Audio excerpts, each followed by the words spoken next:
Hi hello friends, welcome back to my channel. ఈరోజు మనం కేంద్ర మంత్రి నిర్మలా సీతారామన్ ప్రవేశపెట్టిన ఓట్ ఆన్ అకౌంట్ బడ్జెట్ 2024 యొక్క కొంత సమాచారాన్ని కాంపిటేటివ్ రూపంలో తెలుసుకుందాం ఫ్రెండ్స్. సార్వత్రిక ఎన్నికల ముంగట భారీ అంచనాల నడుమ కేంద్ర ప్రభుత్వం ప్రవేశపెట్టిన 2024-25 మధ్యంతర బడ్జెట్ సగటు జీవిని ఉసూరుమనిపించింది. పీఎం కిసాన్ సాయం పెంపుపై రైతులు, ఆదాయపు పన్ను భారంపై తగ్గింపుపై ఉద్యోగులు, ఆయుష్మాన్ భారత్ బీమా కవరేజీ పెరుగుదలపై పేదలు పెట్టుకున్న ఆశలు ఆవిరయ్యాయి. కొత్త పథకాలు ఏవీ ప్రకటించకుండానే కేంద్ర ఆర్థిక మంత్రి నిర్మలా సీతారామన్ లోక్సభలో గురువారం అనగా 1/2/24 తాత్కాలిక బడ్జెట్ను ప్రవేశపెట్టారు. ఇక ఫ్రెండ్స్, బడ్జెట్ అనే పదాన్ని గురించి మనం ఆలోచన చేద్దాం. బడ్జెట్ అనే పదం 1733 నుంచి వాడుకలోకి వచ్చింది. ప్రపంచంలో బడ్జెట్ను మొదటిసారిగా 1773లో ఫ్రాన్స్లో ప్రవేశపెట్టారు. బ్రిటిష్ కాలంలో 1860 ఏప్రిల్ 7న బెంగాల్ రాష్ట్రానికి మాత్రమే బడ్జెట్ను ప్రవేశపెట్టారు. జేమ్స్ విల్సన్ ప్రవేశపెట్టినట్టుగా మనం చూస్తాం. కేంద్ర పాలిత ప్రాంతాల్లో కేంద్ర ప్రభుత్వం, రాష్ట్రాల్లో రాష్ట్ర ప్రభుత్వాలు బడ్జెట్ను ప్రవేశపెడతాయి. రాజ్యాంగంలో బడ్జెట్ అనే పదం లేనప్పటికీ దీనికి ప్రత్యామ్నాయంగా వార్షిక ఆదాయ వ్యయ నివేదిక అని అంటారు. Annual financial statement. ఏప్రిల్ 1 నుంచి మార్చి 31 కాలం ఒక ఆర్థిక సంవత్సరానికి సంబంధించి. రాజ్యాంగంలోని 112వ ప్రకరణ ప్రకారం లోక్సభలో వార్షిక ఆర్థిక ప్రకటనను ప్రవేశపెడతారు. బడ్జెట్ పత్రాలు ప్రారంభంలో తోలు సంచిలో, తర్వాత సూట్ కేసుల్లో, బ్యాగుల్లో, ఎర్రటి వస్త్రాల్లో, ఆ తర్వాత కోవిడ్ కాలంలో డిజిటల్ రూపంలో తీసుకెళ్లారు. డిజిటల్ బడ్జెట్ను మొదటిసారిగా 2021 ఫిబ్రవరి 1న నిర్మలా సీతారామన్ ప్రవేశపెట్టారు. అమృత్కాల్ బడ్జెట్ అంటే 10 ఏళ్ల స్వాతంత్ర భారతానికి మార్గం వేస్తూ దీర్ఘకాలిక లక్ష్యాలతో రూపొందించిన బడ్జెట్. దీన్నే మొదటి అమృత్కాల్ బడ్జెట్ 2023-24 అని అభివర్ణించారు. ఢిల్లీలో 2021లో 75వ స్వాతంత్ర వేడుకల్లో తొలిసారి అమృత్కాల్ అనే పదాన్ని ప్రధాని నరేంద్ర మోదీ ఉపయోగించారు.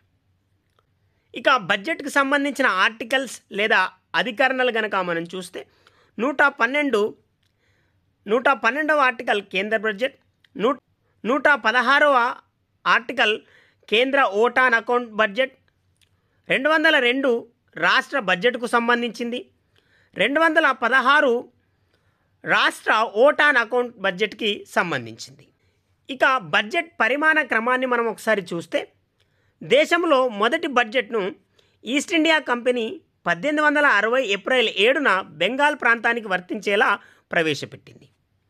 దేశంలో బెంగాల్ రాష్ట్రంలో మొదటిసారి బడ్జెట్ను 1860 ఫిబ్రవరి 18న జేమ్స్ విల్సన్ ప్రవేశపెట్టారు. 1909 నుంచి దేశంలో కేంద్ర రాష్ట్ర ప్రభుత్వాలు పూర్తి స్థాయిలో వార్షిక బడ్జెట్ను ప్రవేశపెట్టడం ప్రారంభించాయి. స్వాతంత్రానంతరం మొదటి బడ్జెట్ను ఆర్కే షణ్ముగం శెట్టి 1947 నవంబర్ 26న ప్రవేశపెట్టారు. గణతంత్ర భారతదేశంలో తొలి బడ్జెట్ను 1950 ఫిబ్రవరి 28న ఆర్థిక మంత్రి జాన్ మథాయ్ ప్రవేశపెట్టారు. దేశంలో 1747 నుంచి 2022-23 వరకు 92 సార్లు బడ్జెట్ను ప్రవేశపెట్టారు. వీటిలో 74 సాధారణ లేదా వార్షిక బడ్జెట్లు, 14 మధ్యంతర బడ్జెట్లు, 4 మినీ బడ్జెట్లు. 1921లో అక్వర్త్ కమిటీని ఏర్పాటు చేశారు. 1924లో సాధారణ బడ్జెట్ నుంచి రైల్వే బడ్జెట్ను ఏర్పాటు చేశారు. 2017 నుంచి రైల్వే బడ్జెట్ను సాధారణ బడ్జెట్ను బిబేక్ దెబ్రాయ్ కమిటీ సూచనల ప్రకారం విలీనం చేశారు. 1991-92లో తాత్కాలిక బడ్జెట్ను, తుది బడ్జెట్ను వేర్వేరు పార్టీలకు చెందిన ఆర్థిక మంత్రులు ప్రవేశపెట్టారు. 1999 నుంచి ఆర్థిక శాఖ మంత్రి యశ్వంత్ సిన్హా సాయంత్రం 5 గంటలకు బదులు ఉదయం 11 గంటలకు బడ్జెట్ను ప్రవేశపెట్టడం ప్రారంభించారు. గతంలో రైల్వే బడ్జెట్, ఆర్థిక సర్వే బడ్జెట్ను వరుస క్రమంలో ప్రవేశపెట్టారు. ఇక 2017 బడ్జెట్ నుంచి ముఖ్యమైన మార్పుల్ని కనుక ఒకసారి చూస్తే 2017-18 నుంచి ఫిబ్రవరి 1న బడ్జెట్ను ఉదయం 11 గంటలకు ప్రవేశపెడుతున్నారు. 2017 నుంచి సాధారణ బడ్జెట్లో రైల్వే బడ్జెట్ను విలీనం చేశారు. 2017 నుంచి ఫిబ్రవరి 28కి బదులు ఫిబ్రవరి 1న ప్రవేశపెట్టారు.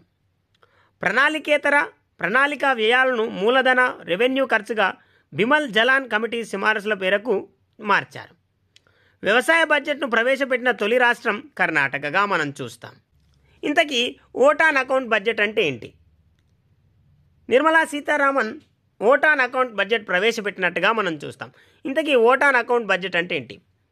ప్రభుత్వం కార్యనిర్వాహక శాఖ పన్నులు ఫీజుల ద్వారా ద్రవ్యాన్ని వసూలు చేసినా దాన్ని ఖర్చు పెట్టాలంటే తప్పనిసరిగా శాసనసభ ఆమోదం పొందాలి.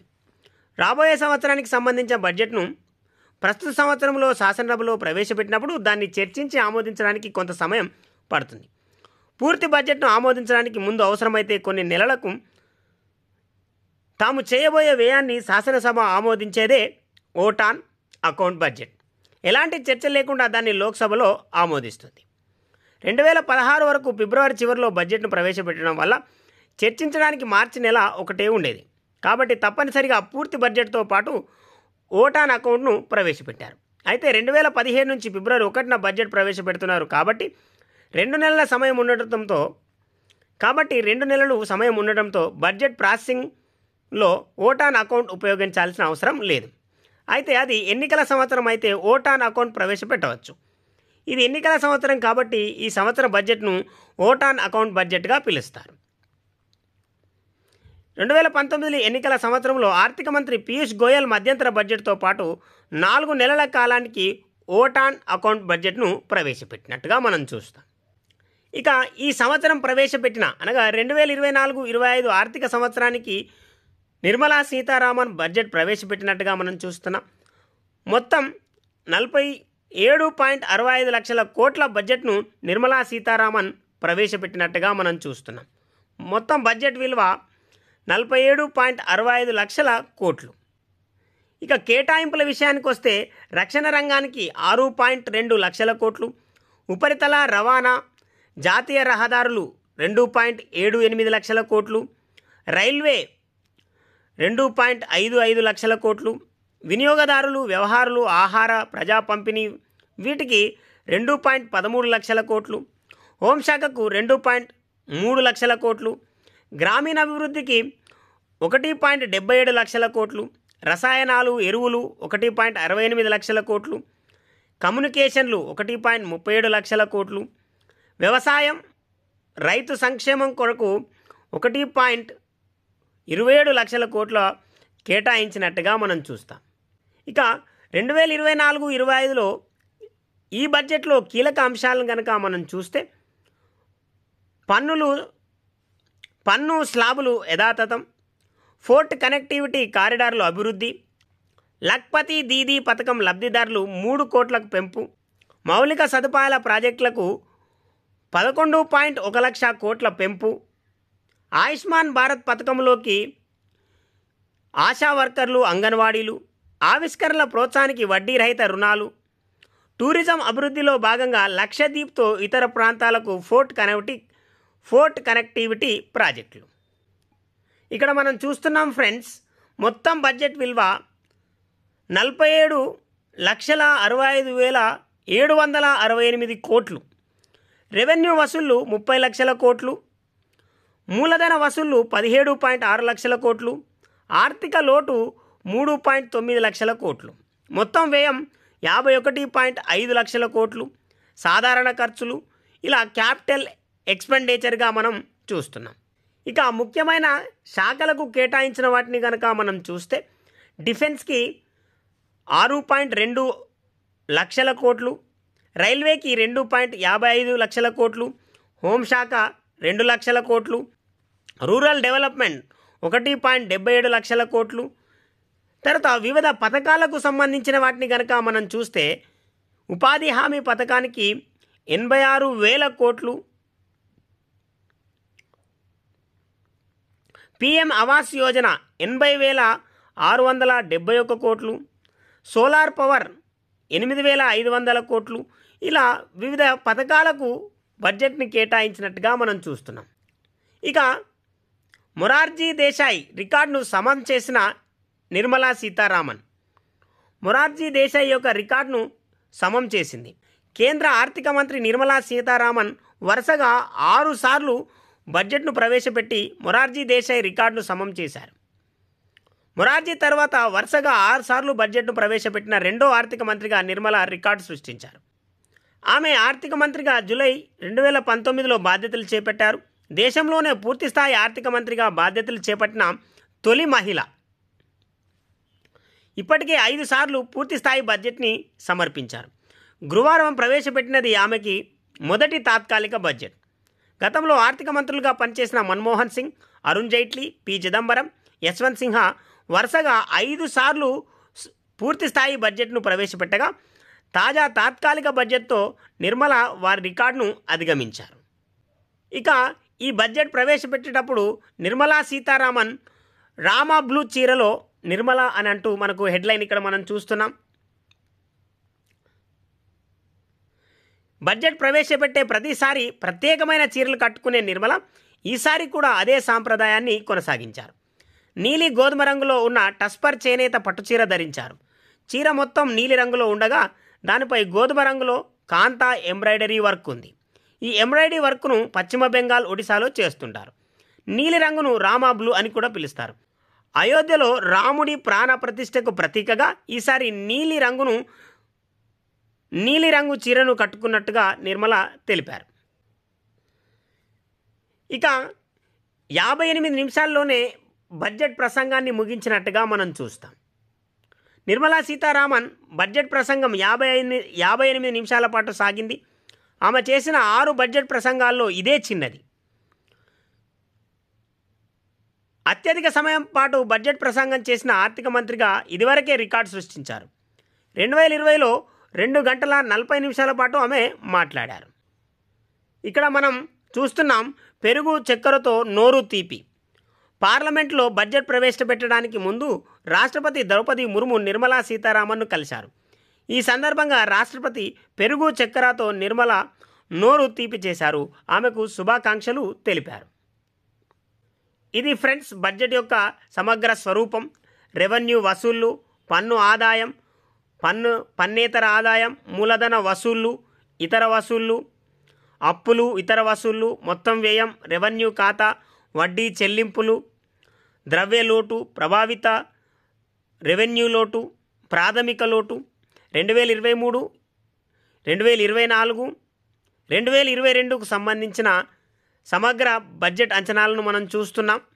తర్వాత ఈ మధ్యంతర బడ్జెట్కు సంబంధించిన విషయాలు ఒకసారి చూస్తే రూపాయి ఎట్లా వెళ్తుంది, రూపాయి ఎలా వస్తుంది అనే ఒక ఇమేజ్ను మనం చూస్తున్నాం ఫ్రెండ్స్.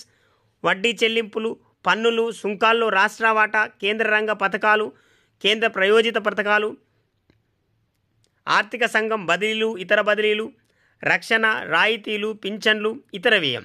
ఇవి రూపాయి పోకగా మనం చూస్తున్నాం. రూపాయి రాక అప్పులు, ఆదాయ పన్ను, జీఎస్టీ, ఇతర పన్నులు, కార్పొరేట్ పన్ను, పన్నేతర రాబడి, కేంద్ర ఎక్సైజ్ సుంకాలు, కస్టమ్ సుంకాలు, రుణేతర మూలధని రాబడులు, ఇవన్నీ కూడా రూపాయి రాకను తెలియజేస్తున్నాయి. ఇక చూడండి, మధ్యతరగతికి సొంతింటి వరం, ఇళ్ల నిర్మాణం కోసం ప్రత్యేక పథకం, 1 కోటి ఇళ్లకు సూర్యోదయం, రక్షణ రంగానికి 6.2 లక్షల కోట్లు కేటాయించినట్టుగా, అలాగే సాగుకు 1.27 లక్షల కోర్సు కేటాయించినట్టుగా, ఫుల్ ఛార్జ్ ఎలక్ట్రిక్ వెహికల్స్కి ఇన్వెస్ట్ చేస్తున్నట్టుగా ఈ బడ్జెట్లో మెన్షన్ చేశారు. ఇక్కడ చూడండి, సాగుకి 1.27 లక్షల కోట్లు కేటాయించినట్టుగా, వ్యవసాయ పరిశోధన విద్యకు 9,941 కోట్లు కేటాయించినట్టుగా మనం చూస్తున్నాం. తర్వాత ఎన్నికల సంఘానికి 306 కోట్లు కేటాయించినట్టుగా మనం చూస్తున్నాం. ఈ ఏడాది లోక్సభతో పాటు కొన్ని రాష్ట్రాల శాసనసభలకు ఎన్నికలు జరగనున్న నేపథ్యంలో ఎన్నికల సంఘానికి 2024-25 బడ్జెట్లో కేంద్రం 306 కోట్లు కేటాయించింది. ఇక కేటాయించిన వాటిలో కొన్నిటిని మనం చూస్తే రాష్ట్రాలకు 75,000 కోట్ల వడ్డీ లేని రుణాలు, మహిళా శిశు అభివృద్ధికి 26,000 కోట్లు, గ్రామీణాభివృద్ధికి 1.77 లక్షల కోట్లు, నీళ్లకు నిధులు పెరిగాయి. జలశాఖకు 98,418 కోట్ల కేటాయింపు. గత ఏడాది కన్నా 2,000 కోట్లు ఈసారి అధికంగా కేటాయించినట్టుగా మనం చూస్తున్నాం.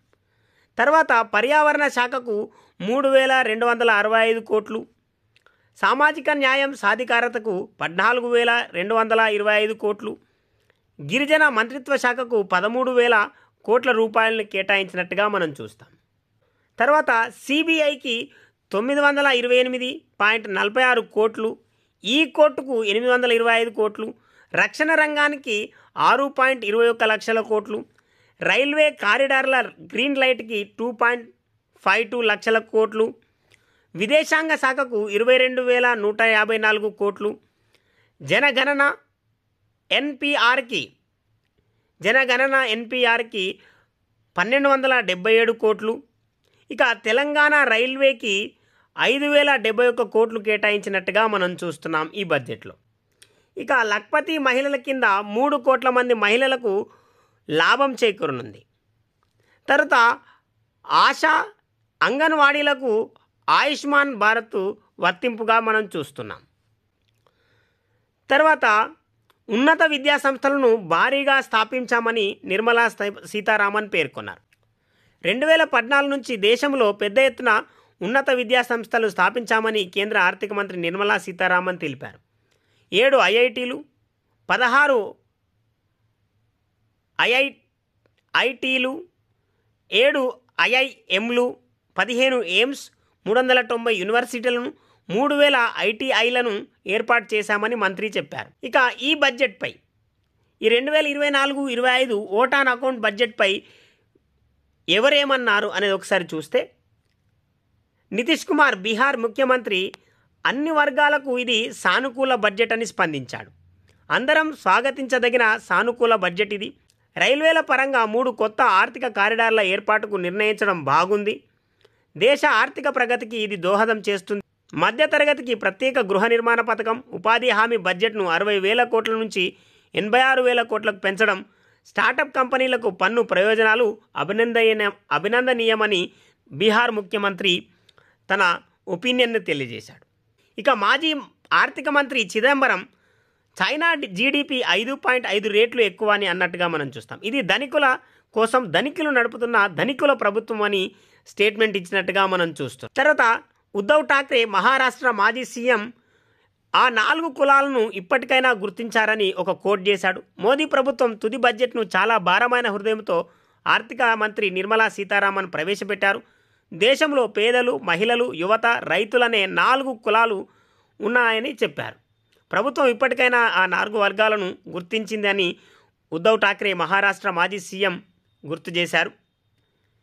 ఇక తెలంగాణ రాష్ట్ర రెవెన్యూ, గృహ నిర్మాణ, పౌర సంబంధ శాఖల మంత్రి మోదీ పాలనలో సొంతిల్లు ఓ పెద్ద కలే అని వ్యాఖ్యానించారు. ఇక ప్రధాని మోదీ దేశ భవిష్యత్తుకు గ్యారంటీ అని వ్యాఖ్యానించినట్టుగా ఈ బడ్జెట్ను ఉద్దేశించి మనం చూస్తున్నాం. అభివృద్ధి చెందిన భారత్ పునాదిని బలోపేతం చేసే గ్యారంటీని ఈ బడ్జెట్ అందిస్తుంది. యువత, పేదలు, మహిళలు, రైతులు అనే భారత్లోని 4 స్తంభాలకు ఇది సాధికారత చేకూరుస్తుంది. యువ భారత్ ఆశలను ప్రతిబింబిస్తున్న ఈ బడ్జెట్ దేశ భవిష్యత్తుకు రూపకల్పన చేసేలా ఉంది. పరిశోధనలు, ఆవిష్కరణల కోసం 1,00,000 కోట్ల నిధులు ప్రకటించడం చారిత్రాత్మకమని మోడీ పేర్కొన్నట్టుగా మనం చూస్తున్నాం. సో ఇది ఫ్రెండ్స్ 2024-25 మధ్యంతర బడ్జెట్ను గురించిన కొంత సమాచారం. ఈ ఛానల్ మీకు యూస్ఫుల్గా ఉందని నేను భావిస్తున్నాను. లైక్ చేయండి, షేర్ చేయండి, అలాగే సబ్స్క్రైబ్ చేస్తారని ఆశిస్తూ ఉన్నాను. Thank you very much.